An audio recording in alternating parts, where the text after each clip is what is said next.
பாஜக பேர் எங்கேயாவது வரணும்ல ஸ்பீச்சில், இல்லைன்னா கேட்குறோம்ல எல்லாரும் கேள்வி, அதுக்காக ஆட் பண்ணியிருக்காங்க. அப்படி தான் எனக்கு தோணுச்சு. ஓகே. ஏன்னா அட்டாக் ஃப்ளஸி ஓகே எனக்கு புரியுது, நீங்கள் டிஎம்கேவை அட்டாக் பண்ணால் தான் ஓட்டு வாங்க முடியும், ஏன்னா இங்கே ஆட்சி பண்ணுறவங்க அவங்க தான் எனக்கு புரியுது.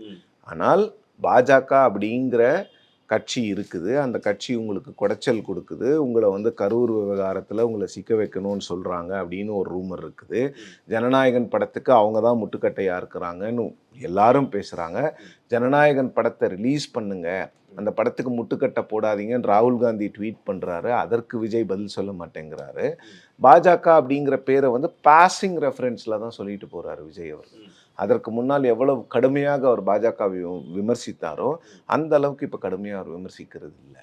அப்போ பாஜக மூலமா ஒரு அழுத்தம் வந்து படம் மூலமாகவும் சரி, இந்த கூட்டணி விஷயத்துல இல்லை, அவர் ஏன் அதை பேச மாட்டேங்கிறாருன்னு தெரியல. அழுத்தங்கள் அவருக்கு இருக்கிறது. அந்த அழுத்தங்களை இது வரைக்கும் ரெசிஸ்ட் பண்ணிட்டு இருக்கிறாரு. அந்த கிரெடிட் நீங்கள் விஜய்க்கு கொடுக்கணும். அவர் ஒன்றும் பாஜக கூட்டணியில் போய் சேர்ந்துடல, அவர் வந்து பாஜக சொல்கிறதெல்லாம் அவர் ஒன்றும் செய்யலை. அந்த கிரெடிட்டை நீங்கள் விஜய்க்கு கொடுக்கணும். ஆனால் அவர் ஏன் பாஜக மேலே ஒரு சாஃப்ட் அப்ரோச் எடுக்கிறாரு? ஒருவேளை வந்து திமுக பாஜகவை அட்டாக் பண்ணுறதுனால இவர் திமுகவை அட்டாக் பண்ணுறாரோ?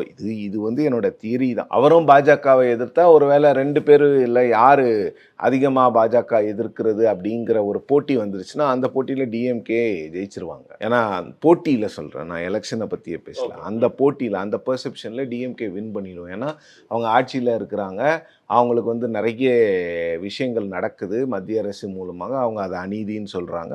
ஸோ அப்போ அவங்க பாஜக எதிர்ப்பை கடுமையாக எடுக்கும் போது விஜயால் எடுக்க முடியும்.